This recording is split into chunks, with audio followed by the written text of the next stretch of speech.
Ahora sí.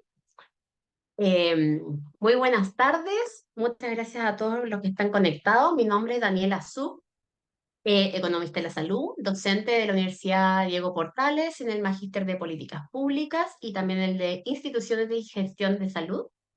Este webinar surge en el contexto del Magíster de Políticas Públicas y queremos abordar, dado que estamos a prontas de que salga a la luz la ley corta y ISAPRE, queríamos ponernos nuevamente en contexto, explicar principalmente un repaso de qué es lo que se trata, cuáles son los efectos y también aprovechar la instancia de pensar qué sigue o qué podríamos mejorar o profundizar o avanzar, dado que se está discutiendo este tema en el Congreso.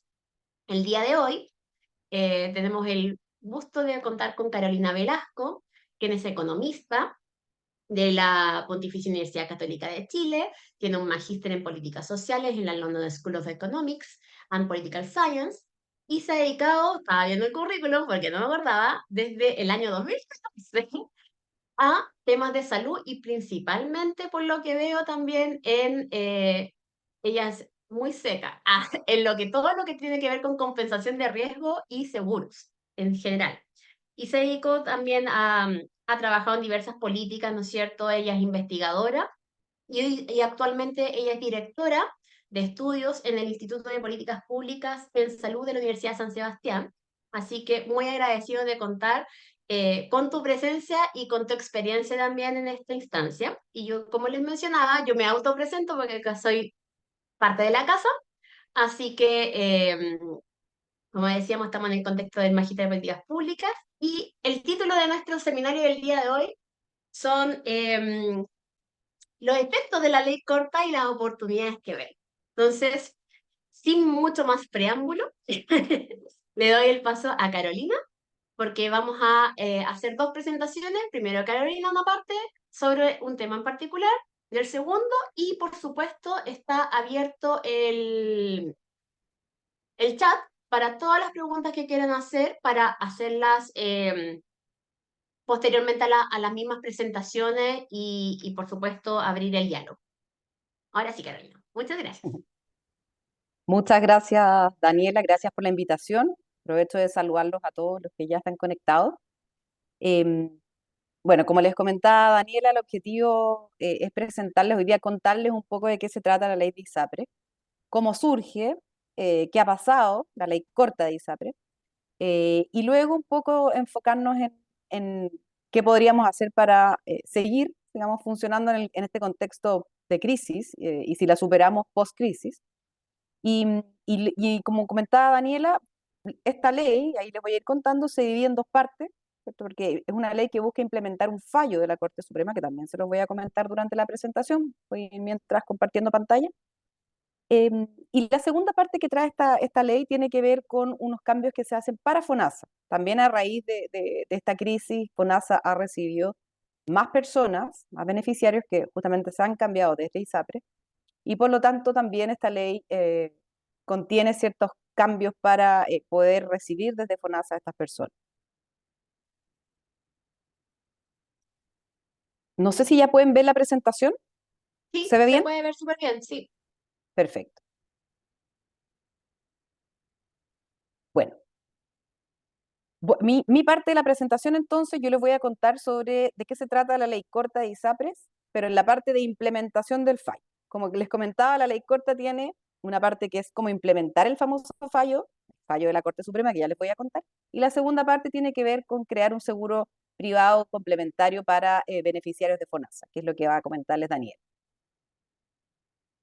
Para contarles, esta lámina está media densa, pero es simplemente para que vean explícitamente por qué llegamos a la situación en que estamos.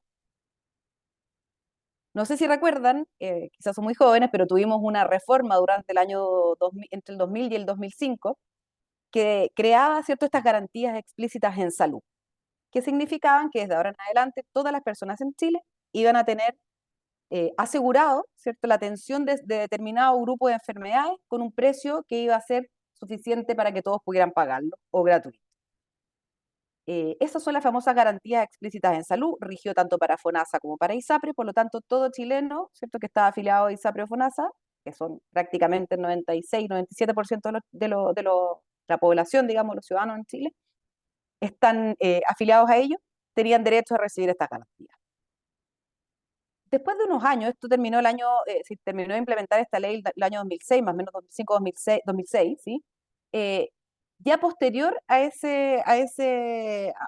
la reforma, digamos, comienzan las demandas de usuarios en contra de las ISAPRES, por distintas razones, porque me subieron el precio, porque me cobraron de más por un hijo, o porque mi hijo paga tan caro y yo no, etcétera.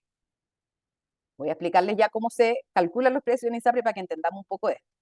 Pero lo importante es que después de esta como ola de demandas que empezó a crecer, hubo un fallo que llegó hasta el Tribunal Constitucional, ¿cierto?, que estableció que la forma de cobro de los precios de los planes de las ISAPRES tenía demasiadas diferencias entre hombres y mujeres, entre personas mayores y menores, por lo tanto, había que hacer otra nueva tabla. Como la ley, como el Poder Judicial, en este caso el Tribunal Constitucional, no puede legislar, no puede hacer leyes, instó, ¿cierto?, llamó al Poder Legislativo y Ejecutivo a que completaran esta legislación. Bueno, ¿qué pasó después de eso? El mismo 2010, el gobierno de turno llamó a un consejo asesor presidencial transversal para ver qué hacíamos. De eso surge un proyecto de ley del año 2011, ¿cierto?, que era crear condiciones de seguridad social. ¿Qué quiero decir con esto? Convertir a las ISAPRES como parte de la seguridad social, ¿cierto? Que cumplan con los principios de la seguridad social, de universalidad, de solidaridad, etcétera. Se creaba entonces un plan común, es decir, que todas las ISAPRES tenían que ofrecer un mismo plan, se cambiaba la forma de tarificación o de cobro a las personas, se compensaba a aquellas aseguradoras, a aquellas ISAPRES que se iban a llevar a las personas de mayor gasto, en el fondo a las personas más enfermas, a las personas de mayor edad, etcétera. Ese proyecto de ley se logró tramitar y avanzar bastante en el Congreso, pero no logró salir del Congreso, es decir, no fue aprobado. Quedó estancado porque hubo un cambio de gobierno y el nuevo gobierno dijo que quería hacer un proyecto diferente y que por tanto iba a llamar a una nueva comisión presidencial, que no logró llegar a un acuerdo único. De hecho se ofrecieron dos posturas, lo cual significó ciertos problemas que a la larga llevaron a que el gobierno nunca presentara un nuevo proyecto y tampoco se siguió tramitando el proyecto de ley anterior. Seguíamos con el vacío legal. Tercer cambio de gobierno, el nuevo gobierno reingresa el mismo plan del 2011, pero con otros cambios, incluso ingresa algunos proyectos de ley asociados a mejoras en FONASA, una reforma más integral, por decirlo así, que logró avanzar algo, pero no lo suficiente, y luego llegó la pandemia, ¿cierto? La pandemia hizo bastantes cambios, de hecho congeló el alza de precios, le dijo a la ISAPRE, estamos en una catástrofe, nadie puede subir los precios, vamos a cobrar lo mismo, además ustedes van a tener menos gente, qué sé yo, es más, ustedes van a tener que hacerse cargo de las licencias parentales. ¿Se acuerdan que se hicieron bastantes cambios asociados a, por ejemplo, los nuevos padres? Se les alargaron las licencias, se les otorgaron, se les cobró, digamos, eso a las ISAPRE, crearon las licencias COVID, ¿cierto? Obviamente asociadas a la pandemia, y todo eso se cargó en un principio a las ISAPRE. Como vamos a ver más adelante, los seguros están pensados para asumir riesgos que son independientes, es decir, riesgos que tienen una cierta probabilidad de ocurrencia. Cuando ocurren las pandemias, tenemos un riesgo extendido que además se contagia, entonces es imposible hacerse cargo de un gasto de toda la población de una. Entonces eso ya generó una pequeña complicación en las finanzas, como se podrán imaginar. Así todo, a pesar de que estábamos en la pandemia, se convocó, se siguió tratando de tramitar esta reforma. eh, es más, el Ministerio de Salud ya a fines del 2020 convocó a otra nueva, ¿cierto?, comisión para ver qué hacíamos con todos estos proyectos de ley asociados a la salud, pero de nuevo no llegó a nada, no se llegó a nada. Eh, lo que sí se pudo hacer fue, porque se siguieron, imaginarán ustedes que todas estas demandas siguieron, de hecho, durante todo este tiempo, y lo que sí se hizo fue un proyecto de ley que de alguna manera, a raíz de la pandemia, pudo poner una regulación asociada a las alzas de precios de las ISAPRE. Eso de alguna manera paraba parte de la judicialización. Em, y así llegamos al 2021, nuevo cambio de gobierno, entonces, en teoría, nuevo proyecto de ley. No ingresó el proyecto de ley, al menos no durante el primer año de gobierno, y ya el segundo año de gobierno, entonces, empiezan los fallos de la Corte Suprema, estamos hablando del año 2022, donde el primer fallo de la Corte Suprema nos dice que el alza de precio había que hacerla de nuevo, la anuló, porque necesitábamos que la superintendencia supervisara más, verificara de mejor manera estas alzas de precio. En ese contexto ya teníamos a la ISAPRES con números bastante negativos, digamos, porque ya estábamos hablando de pérdidas el año 21 y 22, porque la pandemia, ¿cierto?, les cargó bastantes costos extras y además congeló las alzas de precios. Entonces las personas siguieron gastando, además se sumaron nuevas prestaciones asociadas a estos nuevos beneficios de la pandemia, que en un principio fueron cargados a la ISAPRES, después ya el gobierno se hizo cargo. Entonces la finanza estaba más o menos mal, o bastante mal, al momento en que llega el segundo fallo. Y para contarles de qué se trata este famoso fallo que nos tiene en esta situación, a grosso modo explicarles que los precios de los planes de salud en la ISAPRE se componen de un precio de las garantías explícitas en salud. Si alguno de ustedes está en una ISAPRE, su plan de salud, ¿cierto?, se compone de un precio GES, es decir, de un precio que es igual para todas las personas de esa ISAPRE, porque eso es lo que garantiza el Estado con un precio, con un monto copago máximo para todos sus afiliados, etcétera, y hay un plan complementario, que es todo lo extra que trae el plan de salud, que el precio que se paga por este es un precio igual para todos base, pero se multiplica por el tipo de persona. Por ejemplo, antes, ahora ya no, pero antes las mujeres pagaban más que los hombres. Los niños, por ejemplo, recién nacidos pagaban más que el resto. Las personas mayores pagan más. Entonces, ese factor de riesgo por el que se multiplica el precio es el que es la famosa tabla de factores. ¿Ya? El factor por el cual se multiplica el precio dependiendo de mi edad. Ya no hay diferencia entre hombres y mujeres, pero dependiendo de la edad. Previamente, como dijimos, el precio de las garantías, lo que dijimos es se reguló el alza de precio base, ¿cierto? No la tabla de factores, la tabla de factores estaba todavía en un vacío legal porque la eliminó de alguna manera el Tribunal Constitucional del 2010, pero nunca se completó con otra. Entonces hubo ciertas circulares del gobierno, de la superintendencia, que más o menos fueron regulando el proceso, pero no fue hasta el año 2019 que se estableció una tabla única. Y ese fue el problema que se generó con el fallo. Entonces, el precio de los planes de salud, el precio GES cada 3 años, cuando aumentan las garantías o las enfermedades cubiertas por el GES, sube y cada ISAPRE sube ese precio. Y todos los años hay un reajuste anual del precio base, que es parte del plan complementario. Ahora, ¿qué tenemos? ¿Qué fue el fallo de la Corte del año 2022? Lo que dice es, efectivamente, la tabla que usted cambió y empezó a usar desde el 2019, porque como nunca legisló el Congreso, nunca hubo una nueva tabla de factores, fue la superintendencia la que dictó una circular, ¿cierto?, con ciertas potestades, encontró el camino y dijo, bueno, de aquí en adelante todos los planes de ISAPRE van a usar esta tabla de factores, que es una tabla que tiene menos diferencia, cosa que había sido rechazada por el Tribunal Constitucional.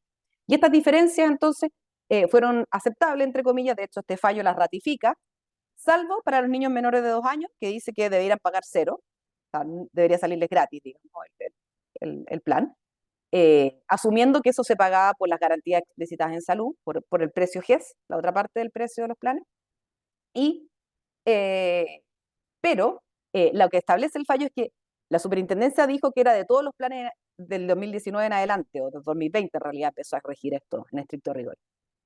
Sin embargo, la Corte dice, no, esto tiene que ser para todos los planes. Usted, superintendencia, dictó que era solo para los planes nuevos, en realidad debió haber sido para todos los planes. Ahora, la superintendencia nunca pudo haber hecho eso en 2019 porque no tiene potestades para cambiar los contratos de privados, ¿cierto? Pero la Corte Suprema es más discutible, pero es una sentencia que tiene que cumplirse y por tanto puede hacer ese cambio. Por tanto, todos los contratos de salud tienen que cambiarse, ¿cierto?, retrospectivamente. Es decir, desde el año 2019 hasta ahora, digamos, porque todavía no se ha implementado este fallo. Ahora, el tema con el fallo es que lo que dice este fallo es que si tú aplicas la nueva tabla de factores, a algunas personas el precio les va a subir. Y si el precio les sube, es decir, debió haber pagado más de lo que pagó, usted no le puede cobrar de más. Esa persona ya le cobra lo que pagó. Pero si a esa persona, aplicando la nueva tabla de factores, el precio le bajaba, desde el año 2020 en adelante, en realidad más que el 2019, usted le va a tener que pagar la diferencia. No dice sobre qué precio base se aplica la nueva tabla, solo dice que hay que aplicar la nueva tabla a todos los contratos. Entonces, no solo es para las personas que alegaban, sino que lo aplica para todos. para todas las ISAPRES, y además, ¿cierto?, cambia la tabla del 2019 diciendo que los menores de 2 años no deben pagar. Y otorga 6 meses a la superintendencia para aplicar. ¿Qué fue la primera redacción? Bueno, efectivamente hubo un cálculo de que esta deuda generaba, de que esta nueva tabla de factores aplicada retrospectivamente, esto fue un cálculo que hizo la Superintendencia de Salud, significaba pagar en ese entonces, estamos hablando del año, esto fue el año pasado, no me acuerdo exacto en qué mes, pero ya son números que además calculaban usando números hasta el 2022. Entonces, ya es un dato que hoy día está obsoleto, que generaba una deuda al sistema como un todo de 1.400 millones de dólares, lo cual era como 3 veces en promedio, creo, el patrimonio actual de las ISAPRE y por tanto era impagable, iba a generar obviamente una quiebra masiva, afectando a las personas que estaban actualmente en tratamiento, por lo demás dejando sin pago a los prestadores privados, que son los que tienen contratos con las ISAPRE, y que además muchos de esos prestadores también atienden a personas de FONASA en la modalidad de libre elección. Entonces, FONASA atiende a personas en los hospitales públicos o en los CEFAM y también en prestadores privados que son los mismos que atienden en ISAPRE. Entonces, esto podía ser muy nefasto aplicarlo de un día para otro y así literal si es que efectivamente ese era el tamaño de la deuda. Por lo tanto, el efecto esperable era muy alto y sobre todo el efecto quizás incluso no solo sanitario, digamos, de las personas que estaban actualmente con un contrato y se les iba a cortar de un día hacia otro, porque no teníamos las herramientas para absorber una quiebra masiva. Por lo demás, el sistema está regulado para absorber la quiebra de algunas ISAPRE, pero no de todas. Y finalmente, entonces, podría tener también un impacto social o político complicado para el país, una crisis, veníamos saliendo, como les decíamos, de la pandemia, por lo tanto, el gobierno dice que va a ingresar un proyecto de ley para poder aplicar el fallo de una forma tal que no afecte al sistema, que no haya una quiebra masiva y que se permita la sostenibilidad, ¿cierto?, del sistema, que no se buscaba para nada, digamos, la quiebra la ISA. Este proyecto de ley básicamente lo que respecta a implementación del fallo, del resto lo va a hablar la Daniela, nos dice que la superintendencia va a dictar una circular donde le va a pedir a cada ISAPRE que le genere un plan de pago de esta deuda en los términos que se van a determinar en esa misma circular, por lo tanto no queda muy claro cómo se va a hacer. Eh, y eso respecto al fallo, pero además establece otras normas. Por ejemplo, van a empezar a fijarse los precios del GES. La superintendencia ahora va a tener una potestad nueva, que es de fijar los precios del GES, que no tiene que ver con el fallo, pero esto venía en el plan. Además va a crear un consejo consultivo que le va a ayudar, ¿cierto?, a la superintendencia, aunque es un consejo solo consultivo, digamos, para que le dé consejos. No es obligatorio tomar su opinión. Para aprobar estos planes de las ISAPRE, ¿cierto?, que se van a demorar 6 meses en presentárselo, es decir, extendía un poco el plazo y que no fuese una aplicación fatal de un día para otro de este fallo. Y obviamente tenía que fiscalizar todo el cumplimiento de la ley. Y respecto a las ISAPRE, tenían que elaborar este plan, por cierto, la deuda se podía pagar en 10 años, sin embargo, durante todo ese tiempo y hasta que no se pagara la deuda, se prohíbe el retiro de utilidades, y se establecen otras normas relativas a la insolvencia. Ahí sí se establece que si es que alguna ISAPRE entra en insolvencia, es decir, quiebra, entonces se cambia la forma de pagos, se designa un administrador provisional rápido, digamos, porque en general hay un proceso que es un poco más lento para que entre el Estado o la superintendencia a hacerse cargo de esa ISAPRE. Esto lo hacía más rápido, es decir, igual se ponía en un escenario donde había que abordar quiebras. Y también crean nuevas sanciones que buscaban de alguna manera que no se buscaran formas para no cumplir con el fallo, es decir, se iba a fiscalizar mucho más fuertemente la gestión incluso, esto era un poco complejo de fiscalizar, pero cualquier mala gestión o inadecuada que pudiese perjudicar la finanza iba a ser sancionada, cualquier retraso en la entrega de información, etc. Eso es como a grandes rasgos. Ahora, dado que este proyecto seguía generando o no entregaba condiciones claras respecto de si esta deuda de los 1.400 millones finalmente iba a quedarse así o iba a ser distinta, entonces se generaron de alguna manera surgieron distintas propuestas. Una fue la primera, fue de los ex superintendentes de todos los colores políticos, de prácticamente todos desde el 90 hasta ahora, se reunieron y generaron una propuesta de cómo abordar esta situación. Después, esta ley, como ingresó por el Senado, el propio Senado, ¿cierto? Hizo 3 comisiones, convocó a 3 comisiones, una yo participé en una que tuvimos así como 15, 20 días, creo, no sé, o 30 días para poder generar una propuesta y todo, porque todo era apurado. Teníamos un plazo de la Corte Suprema para entregar la solución al problema de la ISAPRE. Ahora, el gobierno al final tomó algunas de estas medidas recomendadas por estas comisiones, en particular de una de las comisiones, de la primera, y tomó solo 2 aspectos, que era generar una prima nueva o un alza de precios que permitiera cubrir en parte la deuda, no muy claramente cuál y qué parte iba a cubrir, y que además se le subiera el precio al 7% de la cotización legal a todos los planes que estaban pagando menos. Entre medio pasaron otras cosas, hubo otro fallo de la Corte Suprema que hablaba del precio GES, ¿cierto? Lo rebajaba, de hecho no aceptaba el alza del precio GES, decía que había sido mucho, entonces se lo rebajaba en relación a un estudio que había hecho, que se había hecho a raíz de esto por parte encargado por el Estado. Em, Entre medio surgió la ley de reajuste del sector público, donde se incorporaron algunos aspectos para ayudar también a la situación financiera de la ISAPRE, como por ejemplo adelantar el alza de precios y empezar a aplicarse ya también la disminución de los niños de 2 años, porque eso tenía que hacerse el tiro. Eso partía no retrospectivamente, sino que desde que el fallo del 2022, ¿cierto?, de la Corte Suprema se implementaba, por lo tanto eso era algo inmediato de todos los planes de aquí en adelante y eso también se buscó una forma ahí de cubrir. Se amplió el plazo 2 veces de la Corte Suprema y ahora estamos en un plazo que acaba el 12 de mayo, el gobierno no va a pedir otro plazo, probablemente la Corte tampoco se lo daría porque ya se han pedido 2 ampliaciones para poder cumplir este fallo que en principio tenía 6 meses, hemos pedido 2 veces alargarlo, llevamos más de un año entonces en esto.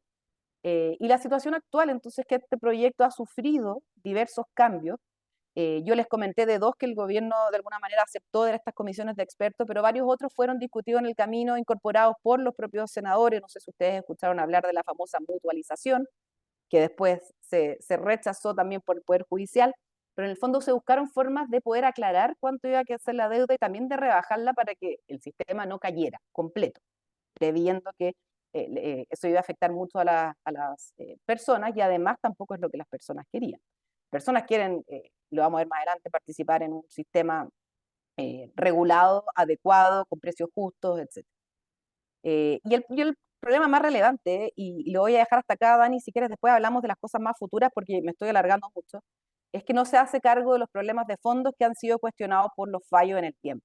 Básicamente esta ley implementada un poco cómo hacer un plan de pago, cómo cubrir las insolvencias y cómo crearle un seguro complementario FONASA, que es lo que va a comentar la Daniela, pero no se hace cargo de los problemas de fondo del fallo que tienen que ver con la mala regulación de los seguros privados, que afecta al sistema chileno. Y el gobierno ha estado poco abierto a avanzar en eso también porque obviamente en su agenda está y en su programa de gobierno el que las ISAPRES pasen a ser seguros complementarios y todos vayamos a un seguro único, a un FONASA único, digamos. No obstante, como les comentaba, no es la opinión de las personas quieren que existan públicos y privados. Esta par de encuestas aquí, con esto sí que cierro. Eh, Esta es una que hicimos hace poco en el IPSU, perdón, la Universidad de San Sebastián, donde trabajo, en el Centro de Políticas Públicas. Estas son las 2 últimas encuestas CEP de los 2 últimos años, no están las de este año, digamos, del 2023 y 2022. Las personas quieren que quienes administren sus recursos sean instituciones privadas y estatales, no quieren que sea una única institución estatal. Entonces, digamos eso, las preferencias de las personas tampoco van en línea con lo que está proponiendo el gobierno y por eso es que es tan complicada también la tramitación, desde el aspecto ya más político. Esta es otra encuesta que nos habla de que el 83% de las personas quiere que exista, ¿cierto? No puse la pregunta. La pregunta era si tú eras de acuerdo con que hubiesen entidades públicas y privadas que administraran los recursos. Y dejo hasta aquí para después en la conversación hablar de cómo seguir, porque ya me pasé muchísimo más de lo esperable. Así que muchas gracias. No, pero tranqui, tranqui, tranqui. No, muchas gracias, Carola. Yo voy a tratar de hacer más breve para que demos espacio para lo que sigue. Espérense, a ver, presentación y cambiar vista. Carola, ¿se ve bien? Sí, ahí está perfecto, pantalla ¿Ahí completa. se ve súper? Sí, Entonces, como comentaba la Carola, bueno, que vio, ¿no es cierto? ¿Por qué llegamos a la necesidad de una ley corta en el fondo, que de corta ya no tiene nada porque no hemos demorado la vida en hacer algo corto, se supone? Y tiene dos patitas, porque por una parte habla de cómo implementar el fallo, por otra surge desde el Ejecutivo una, un mecanismo nuevo de FONASA que se llama modalidad de cobertura complementaria. ¿Ya? Y es que lo que queremos conversar hoy día brevemente es establecer eh, qué propone el proyecto de ley, qué es esto de la modalidad complementaria, cuáles son sus efectos, y también dejar abierto de cuáles son las oportunidades dado que se está legislando en ese aspecto. Yo acá tomé de presentación de FONASA directamente. ¿Qué es esta cobertura complementaria? Nosotros obviamente hacemos seguimiento legislativo y entendemos los aspectos más de detalle, pero lo principal de la modalidad de cobertura complementaria es que viene, como dice la declaración de FONASA, otorgar mayor cobertura financiera a las personas que están afiliadas en los grupos B, C, D de FONASA, que es voluntario, que es un pago de las personas, una prima, como cualquier seguro, ¿no es cierto? Que uno paga como una mensualidad, pero el dan como beneficios que es una prima única, universal, y en el fondo que se establece que yo, que tengo, soy mujer, edad casi 40, voy a pagar lo mismo que el que se afilió ahora, que tiene 25 años y es hombre, ¿ya? O una persona mayor. Y esto lo que viene a hacer es dar la posibilidad de que las personas que utilicen, o sea, incentivar, ¿no es cierto?, a ingresar a FONASA, porque tú puedes ampliar tu cobertura, tu protección financiera a través de seguros complementarios, en donde no cambian las funciones previamente tal de FONASA. FONASA sigue siendo el seguro público. Lo que establece FONASA es la base sobre la cual se va a adquirir este nuevo seguro complementario. Como digo, el esquema no ha cambiado, y yo creo que acá me voy a este punto. ¿Qué es? Este seguro, que es una modalidad complementaria, si no les falla la memoria, FONASA tiene modalidad de atención institucional por una parte, que es la red pública propiamente tal, como tu plan de beneficios en la red pública, voy a decir cómo, entre comillas, porque no está muy bien definido.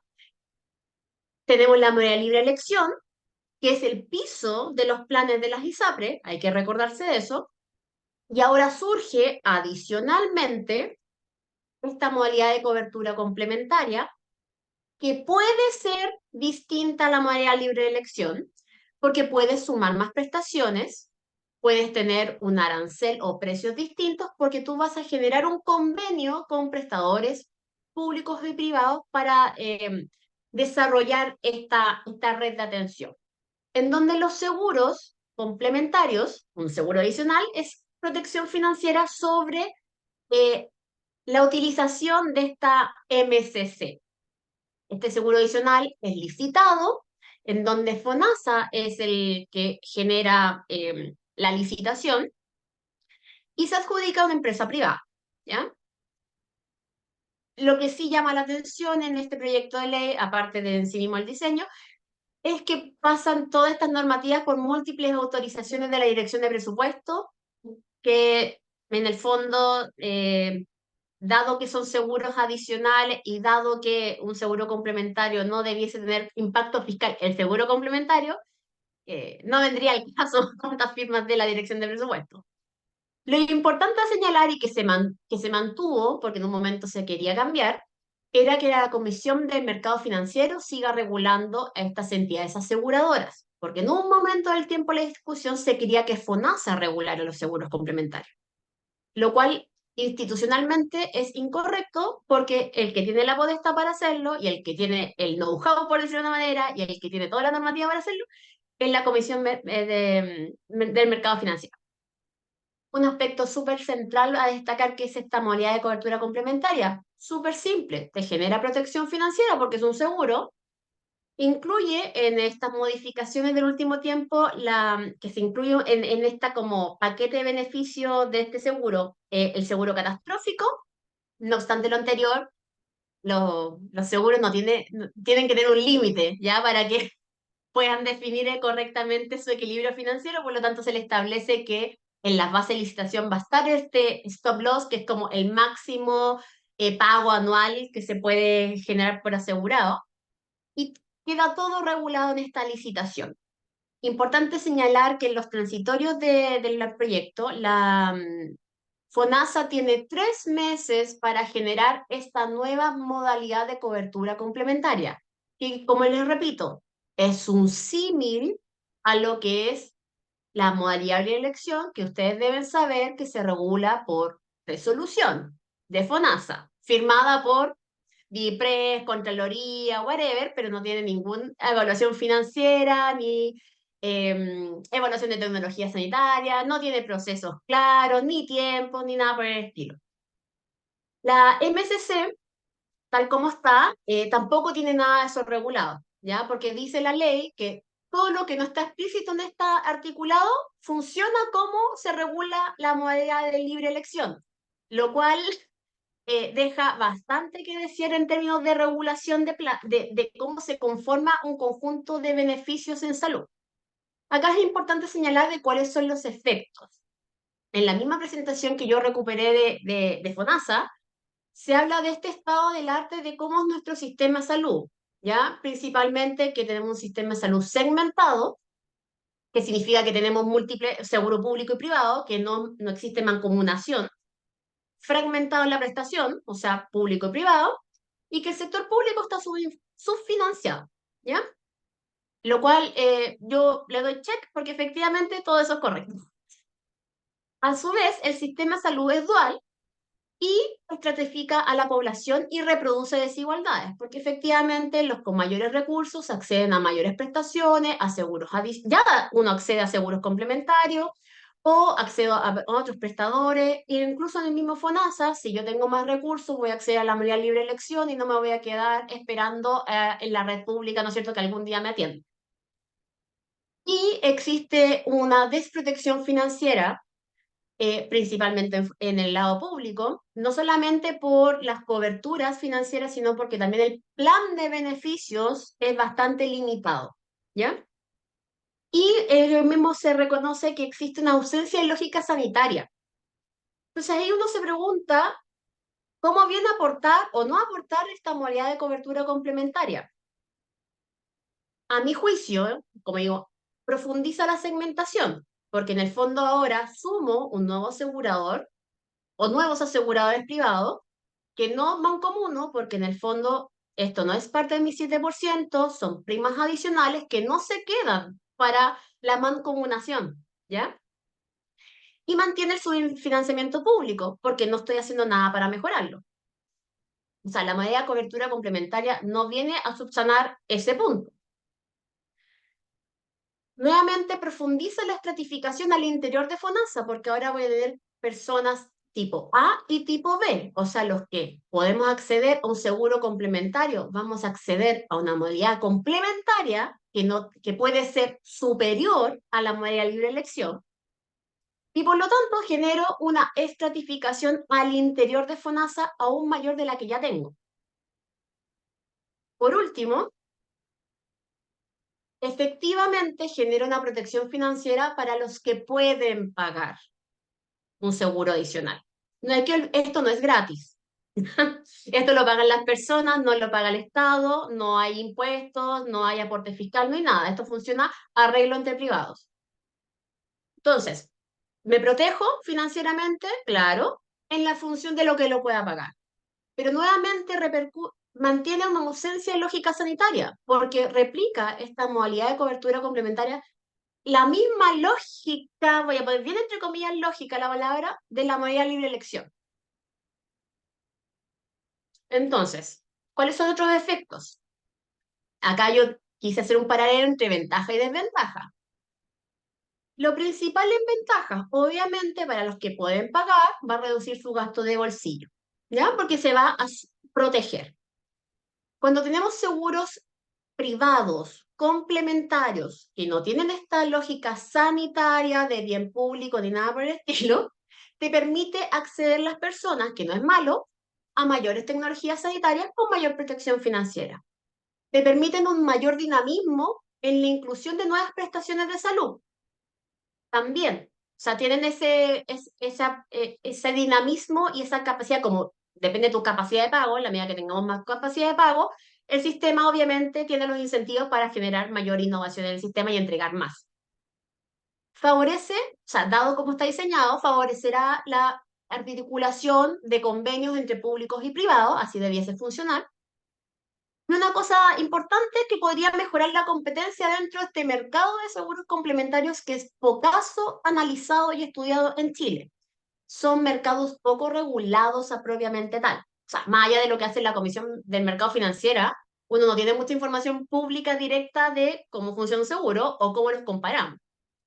Ahora bien, dentro de las desventajas que están, por supuesto va a repercutir en la inequidad del sistema, porque nuevamente puede acceder a un mejor nivel de prestaciones y de protección financiera solamente los que pueden pagar por ella. Entonces perpetúa las inequidades o las profundiza. Va a aumentar el gasto privado en salud, y acá yo quiero poner una estrellita, cuando se supone que lo que estamos avanzando todos los países a nivel mundial es que aumente el gasto público, no el gasto privado, ¿ya? Perpetúa la discrecionalidad, porque nuevamente esta modalidad de cobertura complementaria no se dice en este proyecto de ley cómo se construye, bajo qué lógica yo incluyo o no incluyo una prestación, cómo la tarifico, cuánto cuesta. Y acá yo quiero resaltar dos puntos. Esta medida no contribuye a la salud universal, porque no es universal, solamente es para quienes lo pueden pagar. Y no es un fortalecimiento de FONASA, porque FONASA lo que está haciendo es delegar su función principal de asegurador a un tercero que es un privado y solamente para quien lo puede pagar. Un real fortalecimiento de FONASA es que sea el asegurador y mejore su plan de beneficios de primera línea o de primera capa. Y acá yo quería mencionarles un dato importante, que en términos de los países OECD, nosotros ya tenemos un alto gasto en salud en seguros complementarios, por sobre el 6%, siendo el promedio de la OECD un 5,2%. Y si se van a fijar en los países, no son países que están en crisis financiera en general. Francia, España, España tampoco somos, ningún país, aparte como de Alemania, que están para el otro lado, en general, Canadá tiene un sistema también con bastante seguro privado y complementario. Entonces, todas las recomendaciones a nivel mundial, OMS, OPS, OSD, es que los seguros complementarios, por supuesto, te permiten reducir el riesgo financiero para la población, pero son un reflejo de mi carencia, de mi nivel de cobertura de mis seguros obligatorios y de que los recursos públicos no están siendo suficientes. Entonces, acá, y lo quiero dejar planteado para la discusión también, esos son a mi juicio, son personales. ¿Cuáles son las oportunidades y siguientes pasos? Porque en el proyecto de ley y con lo que estábamos hablando hoy día con la Corel en la mañana, que la MSC ya está aprobada, independiente de lo que pase con la parte de las ISAPRE, ya se aprobó, ¿ya? Lamentablemente tuvo poquísimo análisis técnico, ¿ya? Y tampoco de perspectiva. Y acá ni siquiera estoy mencionando el tema de que puede generar impacto fiscal esta MSC ni nada por el estilo, ¿ya? Estoy dejándolo fuera ese pensamiento, pero bueno, algunas cosas que tienen de oportunidad, que va a generar mayor competencia en el mercado de los seguros complementarios. Yo soy partidaria de que mayor competencia es sano. Podría surgir un rol desde el CERNAC para reducir las simetrías de información a todos nosotros que somos usuarios del sistema, que no entendemos los beneficios de un seguro de una red versus otra, porque recuerden que no solamente va a existir este seguro para los afiliados de FONASA, yo libremente podría elegir cualquiera, quien me da mejores beneficios. Entonces quizá puede existir un rol desde el Estado, ¿no es cierto?, de reducir las asimetrías de información para que todos entendamos lo que estamos comprando.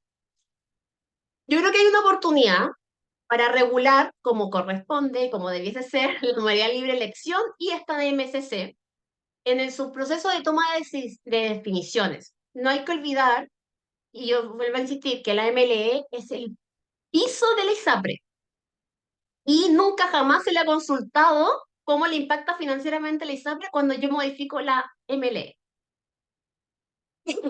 Por otra parte, me permite analizar las preferencias de los individuos. Yo creo que eso es súper válido también si tenemos esta experiencia, ver cuánto estamos dispuestos a pagar por una mayor protección financiera, porque eso nos va a dar luces para una potencial reforma futuro de aumentar o la cotización o los aportes hacia el sector salud. Creo que queda pendiente efectivamente que el seguro público aumente su protección financiera, no que yo particularmente compre un seguro privado, que eso ya lo puedo hacer. Creo que es posible fortalecer los convenios y los mecanismos de compra que tiene FONASA con la red público-privada. O sea, dado estos nuevos mecanismos y dado que ya tenemos instalado GRD, al menos en la mente, se puede lograr ir avanzando en mecanismos de compra más eficientes. Creo también la posibilidad de que se definan aranceles y precios de forma eficiente, porque en el fondo, como vamos a tener competencia y convenio, no son tan unilaterales y por lo tanto tienen que reflejar costos. Y un delta, obviamente, si estamos hablando de público-privado, no puede ser solamente el costo. Y también yo creo que queda el desafío, que es mejorar la MAI, que en el fondo es nuestra base del sistema, porque cada vez se va a ir disociando cada vez más que es MAI, MLE y MSC, lo cual todo lo que trabajamos en esto hace muchos años, lo que queremos es al revés, es que se converja a un nivel superior de la MAI y que no existan todas estas diferencias dentro del mismo subsistema. Eso es lo que quería comentarles de la MSC. Yo voy a dejar de compartir. Entonces, no sé cuánto leer, no tanto, ¿ya? Eh, Voy a ver si hay preguntas, porque yo te tengo preguntas, Carola. Eh, Si quieres, puedo dar solo mostrar la última lámina que me faltó respecto a sí, las conclusiones de mi parte, eso, digamos. Hay preguntas ahí bien interesantes, así que para que las veas ya, mientras. No, yo solo la veo. comentarles y también un poco para pensar en cómo seguir, digamos, la lámina anterior decía cómo seguir. Em, a mí me parece que este proyecto de ley era una buena oportunidad, una muy buena oportunidad para regular un ámbito que ha estado desregulado por muchos años. Como les contaba, esto partió desde el auge, o sea, desde el día siguiente prácticamente de la última gran reforma que tuvimos al sistema como un todo, pero que afectó también a los privados, empezaron estos problemas. Entonces, era una oportunidad para solucionar problemas que venían arrastrándose de fondo. Eh, y para eso entonces lo que necesitábamos es obviamente que exista el sistema. Y para que exista el sistema había que hacer cambios, digamos, o el proyecto debía generar devoluciones realistas, ¿cierto? Porque la Corte Suprema no establece en la práctica, eh, en estricto rigor, no dice cómo tienen que hacerse estas devoluciones. Dice que hay que aplicar la tabla nueva, pero no dice a qué precios base. Entonces, ahí hay un espacio que ha sido subutilizado para efectos de generar un monto de devoluciones, porque hay que hacer devoluciones, eso lo dice la Corte Suprema, y en el fondo eso para muchos es algo positivo, porque hace rato que hay mucho como por decirlo, descontento con el rol de las ISAPRE, pero eso no obsta a que el sistema sea igual valorado por las personas, pero sobre todo un sistema futuro bien regulado. Yo soy economista, la Daniela también, muchos de ustedes probablemente también. Los seguros privados en salud no funcionan si no son regulados. No tienen por dónde. Ningún seguro, ni primario, ni secundario, ni complementario. Porque efectivamente los seguros funcionan bajo 5 supuestos que deben cumplirse, que en este caso no se cumple prácticamente ninguno. En este caso me refiero a salud. Por lo tanto, las regulaciones mínimas, y ahí yo las pongo, y esta era una oportunidad para poder abordarlas, era obviamente avanzar un plan único de salud. Esto ya no hay duda, todos los países entregan un plan único. Nosotros en Chile por lo demás tenemos un plan único que es el CES. Se basa en generar un plan único ampliado, igual para todos los chilenos, ¿cierto? O a todos quienes participen del sistema chileno, eh, donde se pueda cortar la forma de financiamiento actual asociada, ¿cierto?, al riesgo de las personas, o si se mantiene al menos subsidiar a las personas que pagan más, ¿cierto? Porque lo importante al final del día es que el costo de atender a cada persona pueda ser pagado por la aseguradora que se hace cargo. Y para eso existen mecanismos. De hecho, en Chile usamos el mecanismo de compensación por riesgo. Compensación por riesgo no es más que tomar recursos de todas las ISAPRES, una parte de los recursos de las ISAPRES que pagan el GES, se van a la Superintendencia de Salud y luego se devuelven, se redistribuyen a las mismas ISAPRES, pero en función de las personas que están en cada ISAPRE. Entonces, si hay personas en una ISAPRE que tienen más problemas GES y por tanto le cuestan más caro a esa ISAPRE, se le entregan más recursos a esa ISAPRE de los que aportó a este fondo de compensación. Por eso se llama compensación, porque compensa a aquellas ISAPRES que se llevan a las personas más enfermas. Y eso es algo que se usa en todos los países, o prácticamente todos los países que tienen seguros privados primarios, ¿cierto? Es decir, que administran cotizaciones o plata que va al seguro primario. Y eso es algo que en Chile no se ha hecho desde los inicios, fue un problema de diseño, que hay acuerdo en que debe hacerse, pero hay acuerdo para quienes sostienen o creen que el sistema debe mantener a las aseguradoras privadas. Esto para quienes no creen en eso, que es un poco el programa, no un poco, es el programa de gobierno del gobierno actual, efectivamente preferirían, ¿cierto?, que no existiera la ISAPRE. Entonces, por eso es que es tan complejo finalmente hacerse cargo de los problemas de fondo en este proyecto, pero sí es lo que la población quiere y además es un paso hacia quizás un sistema distinto, porque el de hoy día es el que es insostenible. Y bueno, y los otros aspectos yo creo que tienen que ver con mejorar la institucionalidad. Si uno efectivamente quiere cambiar el sistema de salud, no solo tiene que fortalecer a la superintendencia, que hoy día se le están dando montones de atribuciones, ya regula precios, y la superintendencia hoy día es una entidad que a diferencia de otras como el mercado financiero, como la Comisión del Mercado Financiero, o los paneles de tarificación de las eléctricas o las sanitarias, ¿cierto?, de otros ámbitos regulados, se constituyen de personas externas a los gobiernos de turno. Son personas políticas, son técnicas, ¿cierto?, que acompañan el proceso de tarificación y que están en los distintos sectores y eso en salud no ocurre. Entonces, si vamos a regular precios, y esto ya empezó, entonces necesitamos contar con una institucionalidad más fortalecida, que no dependa, ¿cierto?, de lo que se le ocurre a cada gobierno, y eso ocurre con los superintendentes. Los superintendentes cambian con cada gobierno de turno. Por lo tanto, es muy importante que eso se fortalezca, sobre todo cuando uno entra a fijar aspectos tan relevantes que pueden afectar a un mercado completo, y en este caso el mercado, comillas, son las personas que se atienden en salud. Entonces, me parece que es fundamental que el proyecto de alguna manera logre avanzar en estos ámbitos. Hasta ahora algo hay en el primer ámbito, en términos de tratar de generar un equilibrio financiero que no sea un perdonazo, que es muy distinto al famoso perdonazo. Estamos hablando de sostener un sector, digamos, que atiende a personas enfermas y sanas también, digamos, pero que atiende a un grupo de personas que, no sé, son alrededor, lo calculamos en un trabajo que hicimos con Daniela, pueden ser entre 300 y 500 mil personas que están hoy día atendiéndose por problemas de salud complicados. Y lo otro que algo incorpora el proyecto, y todavía hay un espacio mínimo, pero hay un pequeño espacio en lo que termine la comisión mixta, que empezó hoy día y debe terminar el 12 de mayo, digamos, hay 10 días, es mejorar la institucionalidad, perdón, perdón, lo otro que también toma es del punto 3, digamos, están los seguros primarios que deben ser regulados, algo toma muy vagamente en el sentido que se compromete el proyecto a que en el futuro el gobierno va a enviar un proyecto de ley que regule estos aspectos. Pero enviar un proyecto de ley, y los que hemos trabajado en el sector público sabemos que enviar un proyecto de ley al Congreso puede ser algo que nunca salga. El mismo plan garantizado de salud, es lo que yo les comentaba, que entró el 2010, sigue ahí dando vueltas en el Congreso y no ha sido aprobado. Entonces, yo creo que estamos perdiendo una oportunidad, algo nos queda de espacio, pero me parece que así como está puede tener un escenario bien complejo y como decía Daniela, no es Pilsipapo, digamos, no es la solución tener seguros complementarios privados, porque lo que está haciendo es segmentar más, es un seguro que es solo para personas que pueden pagarlo, en lugar de mejorar FONASA. Yo en lugar de eso, y perdona Daniela que me meta también en tu parte, pero creo ¿no? que sería súper importante también realmente que FONASA cumpliera con lo que promete con las personas que son sus beneficiarios. Y eso no pasa por darle más recursos, o no necesariamente por más recursos.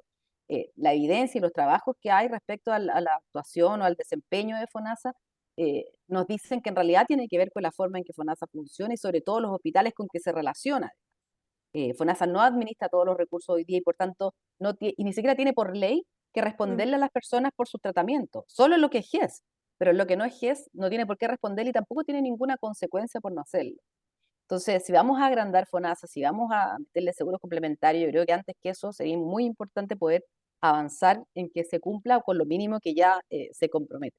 Eso, perdón que me haya No, interrumpido. está súper, ¿no? Y, o sea, en el fondo, pues uno dice, el que se quiera legislar, yo creo que siempre hay que mirarlo como positivo porque genera el debate, más allá de que Sí, si a uno lo hace, como dices, si te hacen caso o no te hacen caso. Hay un disclaimer, ¿no es cierto? Yo trabajé como 12 años en el Ministerio de Hacienda participé en todos esos PGU, PGT, 1000, todos los intentos de reforma, todos mueren en el Congreso porque lamentablemente seguimos muy polarizados en el pensamiento, o sea, no hay mm, nada que hacer al respecto. Y aquí hay algunas preguntas en el chat. Una que creo que es para mí, porque dice, la pregunta es como, ¿no mejora el subfinanciamiento el hecho de que las personas aportan con el 7% y que son atraídos a FONASA? El punto es que la MCC como tal, la prima que yo pago, no va al fondo mancomunado. Efectivamente, esa persona que viene con su familia aporta este 7%, pero hay que pensar que probablemente esa persona que está queriendo tomar la modalidad de cobertura complementaria para pagar además una prima, no es una persona sana. O es una persona que es muy aversa al riesgo y está dispuesto a pagar mucha plata por algo que no sé si va a ocupar. Entonces, en el neto es poco probable que esa persona aporte positivamente su grupo al FONASA con su migración, ¿ya? Porque el que se va a ir a la UNAM CC es porque quiere tener un más seguro, ¿ya? Entonces, si uno lo ve como por separado, MSC, esa plata nunca jamás va a ir a FONASA. Se supone que va al seguro adicional, ¿ya? Y lo otro funciona, como tú dices, como tu 7%, pero probablemente, y ahí también hay un llamado, ¿no es cierto?, que hemos hecho varios actores en todo este proceso, es que se haga el análisis de equilibrio general de los flujos netos de idas y venidas de población entre FONASA y SAPRE, lo cual no se hizo, la verdad. Hay otra pregunta acá que habla de ¿cuál es la experiencia y proyección respecto a la participación de profesionales técnicos en la toma de decisiones en salud en el país? Porque por un lado se quiere avanzar en una agencia de TESA, pero por otro se ve que el poder político no estuvo disponible para dejarse asesorar por las comisiones técnicas formadas en el contexto de la ley. Te lo mm. doy a ti, Carola, dado que tú participaste en la comisión técnica. Claro, hay que hacer el disclaimer que yo participé. No, pero mira, es interesante porque efectivamente hay aspectos. El Ministerio de Salud ha sido reacio quizás a ciertos aspectos más relevantes de participación de expertos. No así en el contexto de pandemia, por ejemplo, donde se generó una comisión, costó un poco, pero finalmente se terminó generando una comisión asesora donde habían distintos actores de la sociedad civil, como quien dice, desde, estaba la comisión experta de vacunas, ¿cierto? Que de hecho la lideró la actual ministra, había otra comisión que ya era más de la sociedad civil. Pero respecto a este punto es bien interesante porque en efecto hay mucho acuerdo respecto de generar, por ejemplo, una instancia técnica que revise qué remedios o qué tecnologías, qué prestaciones, ¿cierto?, debían ser financiadas o no, o aceptadas en el plan de salud obligatorio, en el GES en este caso, o si creáramos un nuevo plan de salud, que es esta famosa Agencia de Evaluación de Tecnologías Sanitarias o ETESA que pregunta Pilar. Efectivamente, hay un consenso técnico, pero cuando uno ya habla de crear una instancia eh, distinta al Ministerio de Salud que también tome decisiones, se complica. Entonces yo creo que efectivamente no ha habido mucha apertura de parte del sector salud a recibir las propuestas de externos. De hecho, las mismas comisiones previas a estas en el contexto de la ley corta, todas las comisiones del 2011, 2010, 2020, yo participé en la del 2020, tampoco fueron consideradas totalmente y si fueron consideradas, después en el Congreso se caían. Entonces ahí hay un tema yo creo, efectivamente que tiene que ver con el sector de que cuesta entender que es un sector que también tiene que ser regulado y técnico, no solo para sanitarios, digamos, que también pasa, por ejemplo, yo antes trabajé mucho tiempo en el sector, sector perdón, de educación, y también ocurría mucho esta mirada de que no, solo profesores, si tú no entiendes de educación, no sabes, entonces no puedes meterte acá. ¿O qué va a ser un economista u otro técnico experto acá? Pero aquí lo que yo proponía era que estábamos hablando por ejemplo, para fortalecer la superintendencia de regulación de precios. Evidentemente eso tiene que ver con expertos que conozcan de mercado. Y para complementar, Daniela, la pregunta anterior que hacían respecto al financiamiento del 7%, Incluso yo creo que acá depende, la pregunta es, claro, si una persona se va a ir a FONASA y va a aportar con su 7% con su familia, o sea, bueno, con toda su familia, porque solo va a pagar el 7%, ¿cierto? Antes pagaba en la ISAPRE Mm. un precio por cada persona, acá paga solo el 7%. Va a depender mucho de qué tipo de persona es. Si es una persona joven, sana, que se lleva con su 7%, claro, va a aportar el financiamiento de FONASA. Pero la mayoría de las personas en ISAPRE son personas que son más intensivas en el uso del sistema de salud. Cuando uno ve, Mm. por ejemplo, la cantidad de veces que va al doctor, la cantidad de exámenes, la cantidad de cosas, son las personas en ISAPRE, ya sea porque las atienden más rápido, porque no tengo idea, porque pagan y sienten que tienen derecho a algo, pero en general son personas que usan más intensivamente el sistema de salud. Por lo tanto, también van a demandar más en FONASA y probablemente más en la libre elección. Y el problema de eso es que con el 7% sí se paga la libre elección. Es decir, sí tiene que cubrir FONASA cuando la persona va a un privado. Entonces, ahí hay un aspecto que no está tomado en cuenta en los cálculos que han hecho el gobierno o la DIPRES, digamos, tu ex trabajo, donde trabajaba antes Daniela, digamos, porque en efecto se ha dicho, no, las personas que están en FONASA van a usar igual que antes la modalidad de libre elección o la cobertura complementaria, pero cuando uno le pagan el copago, usa más.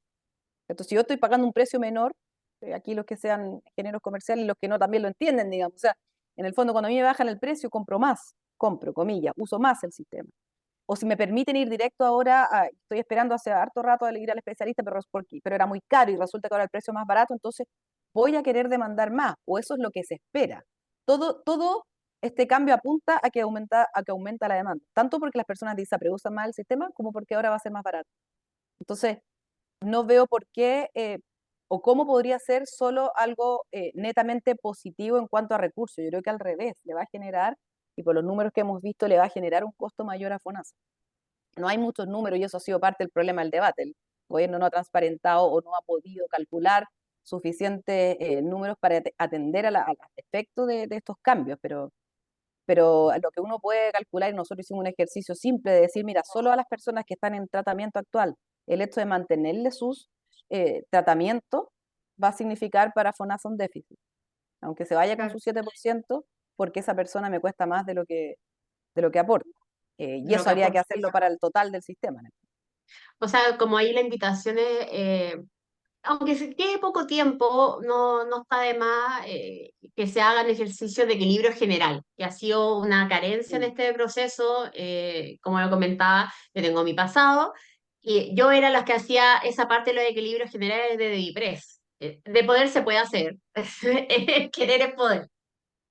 Acá hay una pregunta que dice, con respecto a los países de la OCDE, ¿cuánto es el aporte individual obligatorio en salud de esos países? ¿Y por qué no aumentar el porcentaje individual de aporte a salud en nuestro caso? ¿Ya? Y acá dice, o está descabellada la idea. Yo, mira, lo voy a contestar. En algunos países existe la cotización obligatoria. La gran mayoría tú recaudas a través de impuestos generales a los seguros, pero de todas maneras el seguro obligatorio cuando existe es por sobre el 10%, ¿ya? ¿Por qué exacto. no se ha aumentado el aporte individual? Yo te voy a contar una infidencia, no, una historia.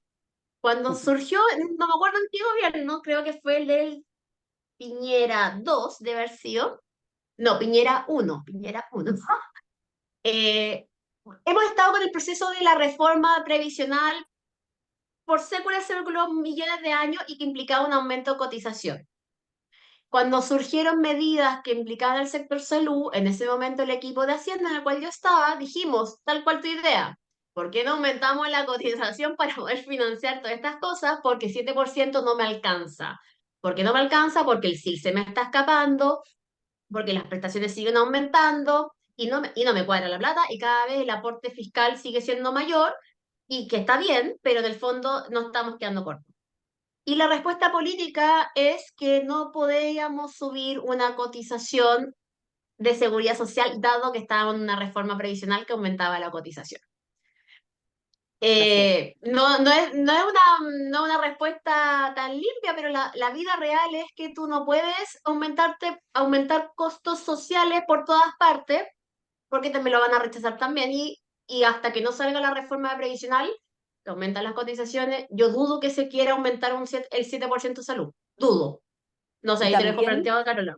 Sí, no, yo no, es imposible hacer, o sea, los gobiernos tienen que hacer una o máxima dos reformas. El gobierno ya está con la tributaria, que es más plata, es cierto, subir impuestos. Ya está con la de pensiones, que es subir impuestos, cotizaciones. Por lo tanto, esto ya sería como difícil de implementar. Pero también hay un aspecto, a un condimento, digamos, a considerar en eso, y que es la respuesta típica que uno recibía. Yo he trabajado en ministerios sectoriales, es decir, he sido lo que le pide plata a DIPRES. Y DIPRES siempre te contesta: ok, pero ¿qué me vas a dar tú a cambio? Porque yo veo que tú tienes los pabellones desocupados, yo veo que en los hospitales se pierde la plata, digamos. Entonces, no me digas que solo necesitas subir la cotización para poder hacerme cargo de todos tus pacientes, porque te estoy financiando también la ineficiencia. Entonces, también ahí hay una parte que es importante de analizar cuánto realmente es falta de plata y cuánto realmente es mejor uso de esos recursos. Y me va a tomar una pequeña libertad, Daniela, porque alguien preguntaba arriba, y esto yo creo que es importante, y es de tu parte, es de la parte de la modalidad de cobertura complementaria. Alguien decía: ¿qué opinan los prestadores de la Ah, modalidad de cobertura complementaria? Que yo creo que es una pregunta interesante. La verdad es que los prestadores, igual que la ISAPRE, son diversos. Y hay prestadores que viven de vender o dar, prestar muchos servicios y no cobrar tan alto. A esos prestadores, si FONASA les aumenta su demanda, porque una ISAPRE se cayera, no se verían tan afectados porque ya tienen precios bajos, pero viven de tener una fuerte demanda. Pero hay otros prestadores que tienen precio más alto y no tienen tanta demanda, porque tienen costos más altos, digamos, porque te dan servicios diferentes. Entonces, a esos prestadores obviamente les afectaría que las ISAPRES dejaran de comprarles, porque significa que tendrían que solo venderle a FONASA, si es que FONASA les compra toda la modalidad de cobertura complementaria. Por lo tanto, va a depender, y como buena economista voy a contestar: depende del tipo de prestador y de los precios pagados. Y eso en el proyecto de ley no es claro, porque el proyecto de ley no dice cuánto se les va a pagar, dice que va a haber una tarifa, que va a haber un arancel, que por lo demás eso no se aprobó, es uno de los aspectos que no se aprobó. Y de hecho eso sí va a pasar ahora a la comisión mixta, porque en estricto rigor no todo lo de la modalidad de cobertura complementaria está aprobado. Entonces también va a depender un poco de qué tipo de prestador, de cuáles sean los precios de esa modalidad de cobertura complementaria, de si cayó o no cayó la ISAPRE, porque también hay subsidios cruzados. Hay prestadores que le dan servicios a FONASA baratos, pero a su vez financian ese déficit, comillas, de FONASA con las prestaciones a las ISAPRE. Entonces también hay subsidios cruzados intersistema que, eh, que se perderían, digamos. O sea, capaz que si la ISAPRE se va y le sigue y le deja de pagar esas prestaciones, entonces ese prestador va a tener que subirle el precio a FONASA para poder equilibrar financieramente claro. sus finanzas o desaparecer. Bueno, ahí es súper, digamos, la respuesta no es única. No, no, para nada. O sea, acá hay muchos efectos cruzados. Yo voy a hacer la última pregunta, que es, ¿lo que debería aumentar es el gasto fiscal a través de impuestos generales? Porque al parecer en Chile es bastante bajo, pero de nada sirve seguir gastando si no se exige mayor Mm, eficiencia. Y en eso estamos totalmente de acuerdo, me tomo la palabra en la cara, totalmente de acuerdo. El sector salud es también muy deficiente, ¿ya? Se pierde muchos recursos y se reasignan poco también, porque está la mala costumbre de no eliminar inversión innecesaria o mal gasto, ¿ya? Porque se evalúa poco. Es como un círculo vicioso, ¿ya? Entonces, siempre la discusión recae en que no tenemos dinero, pero como dice la Carola, ¿qué estás haciendo para liberar recursos, para generar espacio fiscal, eliminar lo que no es lo más efectivo, ¿ya? Que también mm, es válido, ¿ya? Si uno se puede, o sea, uno se puede equivocar en la vida, ¿ya? El punto es sacarlo. Entonces, mm, si uno dice, deberíamos aumentar impuestos generales para financiar más salud, nadie te va a decir que no. O sea, ojalá tengamos crecimiento económico, ¿no es cierto?, suficiente para tener mejor salud. El punto es que lo gastemos bien también. Entonces son mm. dos cosas que van, más plata no significa que lo hagamos mejor, ¿ya? Es como, tiene que ser más plata, pero gastada correctamente, y es lo que uno habla de que FONASA tiene que ser un comprador estratégico, no un pagador, no un transferidor de recursos, por decir de una manera. Eh, Así que, bueno, acá había otros comentarios, hay mal dinero mal gastado en la salud primaria también. Y efectivamente, como dice Pilar, hay un indicador muy choro, que es verdad, del sector del Observatorio Fiscal sobre eficiencia, que está público, así que para que los que se quieran meter, está público y es un análisis bastante interesante que hizo el observatorio. Bueno, siendo 20,6, Carola, mi pregunta te la voy a hacer entonces después porque ya nos pasamos del tiempo. Un millón de gracias por esta conversación, esta como puesta al día, ¿no es cierto? No solamente puesta al día de la ley corta, sino también una reflexión que espero que a los participantes les haya motivado, ¿no es cierto? A mirar con otros ojos este cambio que se viene y por supuesto que sean gestores de cambio, ¿no es cierto? Y que si hay acá analistas, investigadores, políticos, por favor, si llega algo y lo pueden utilizar, bienvenido sea. Un millón de gracias. No, gracias a ustedes por la invitación y bueno, también quedo disponible si tienen dudas, estoy, no sé, en LinkedIn me pueden encontrar, ya no alcanzo a darles mi correo ni nada, pero eh, por cualquier medio se pueden comunicar, sino a través de Francisca que puso ahí su correo y quedamos aquí disponibles también para cualquier duda. Muchas gracias a todos. Eh, Muchas gracias a todos, que estén muy bien.